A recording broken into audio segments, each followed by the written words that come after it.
Hi everyone, welcome back. If you're here right now, I want you to know that this is not a coincidence because maybe you have been feeling overwhelmed, drained, or misunderstood. Maybe you have been told that you're too sensitive, too emotional, or that you feel too much. And if you're an empath, you know exactly what that feels like. But what if I told you that your sensitivity is not your weakness? It's your gift. It just needs boundaries to become your strength. Being an empath means you naturally absorb the energy, emotions, and even the unspoken pain of others. And without realizing it, you can start carrying things that were never yours to hold. And that's where the exhaustion comes from. That's where the confusion starts. Because you lose touch with where others end and you begin.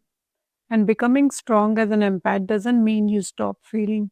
It means you learn how to feel without losing yourself in the process. Strength for an empath start with awareness, noticing when something you're feeling doesn't actually belong to you. Pausing and asking yourself, is this mine or did I pick this up from someone else? And that simple question can begin to create space between you and the energy around you. And then comes the hardest but most powerful part.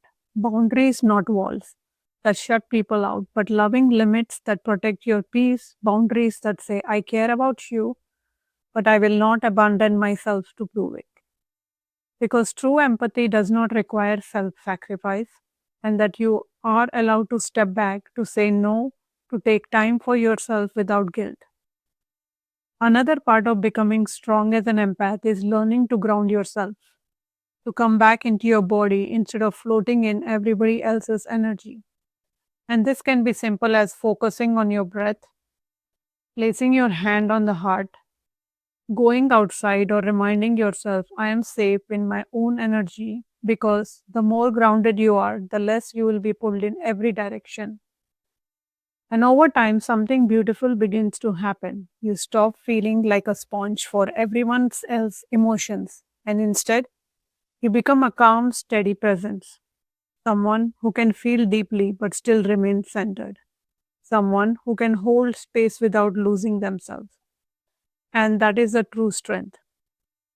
You also begin to trust your sensitivity instead of resenting it. You start to see it as an intuition, as a deeper awareness that guides you, that helps you understand people and situations on a level that others may not. And instead of draining you, it starts to empower you. So if you ever felt like being an empath is too much, like it makes life harder, I want you to gently shift that belief, because you're not too much. You're not just giving too much of yourself in spaces that didn't know how to hold on. And now it's time to come back to yourself, to protect your energy, to honor your feelings, and to stand in your strength. Let it remind that you are allowed to feel deeply and still be grounded. You're allowed to care and still have boundaries. You're allowed to be soft and still be strong. And as you continue on this journey, you will realize that the empathy was never the problem. It was always the beginning of your power. And I'm so glad you are here discovering that. So if you like this video, please share, like, and subscribe for more videos like this. Thank you.